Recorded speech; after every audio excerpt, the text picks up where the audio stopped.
you listening to my speech. Today I'm going to be talking about the need for smaller class sizes in public schools.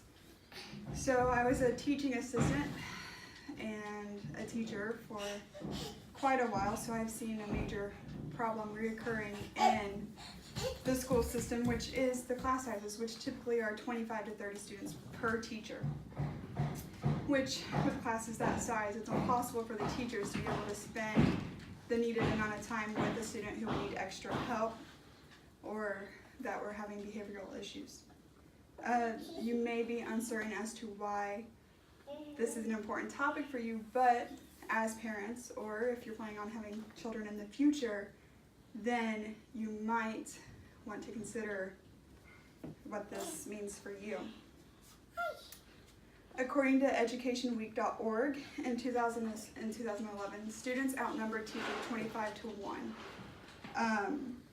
which means the U.S. has faced the issue of larger classrooms, and they're just not able to bring them down. I've worked in the education field for 6 years, so I've seen and experienced these issues firsthand. And I think this problem, I believe with the research I've done, this problem could be resolved with just hiring more teachers and the state legislature adding more funds for the teachers in their budget. So why is this a problem? Class sizes are a big deal. You would think that they weren't, but according to the HuffPost, who wrote in 2012 about a young girl named Shayna who lived in New York City. She was in the second grade, made straight A's, B's. When she was moved up to third grade, she also moved into a larger class. This class had 32 students in it, and this affected her grades. Her teacher was not allowed, did not have time to give her the extra help that she needed with the harder coursework. And so she went from an A, B student to a C, D student. Lost the confidence that she had with her previous grades and no longer felt capable of doing the work. When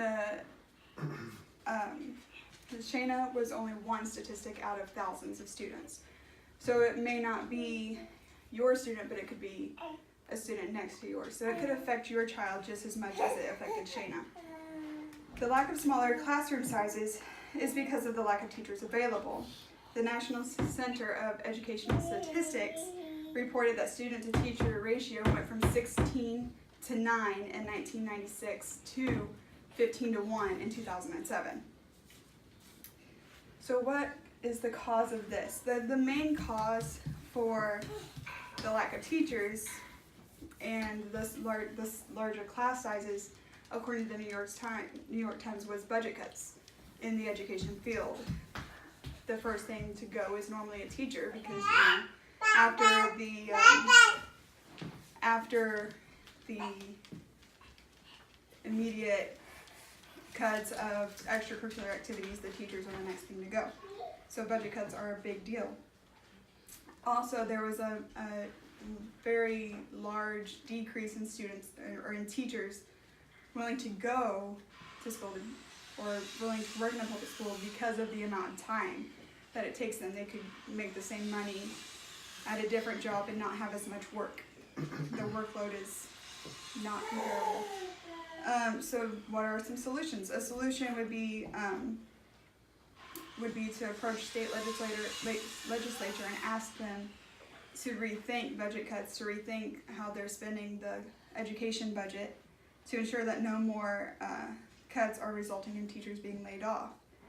The National Education Association policy, in their article, The Class Size Reduction, a Proven Strategy, wrote in 2011 that although class sizes continue to increase, it is proven that reducing the class sizes works by the student to teacher ratio, achievement ratio, which is also known as STAR. And they've done this research for the past 30 years, so it's a 30-year proven effort on their part. Greatschools.org says that students in smaller classes are less likely to be retained and are proven to have better grades. So you're not as worried about your child being held back a year. Most children are moved on to the next grade. The NEA also states that teachers who have smaller classes are more likely to pick up on learning disabilities or behavioral disorders that are there that you would not be able to pick up on if you were in a classroom of 32 students. With 32 students, you can't concentrate on one very long. They also said that there are improved graduation rates and an increase in the college entrance testing rates. Finally, the American Journal of Public Health reported that smaller classes could improve and be more cost-effective than public health and medical interventions. When you're paying for medical interventions, it's coming straight out of your pocket.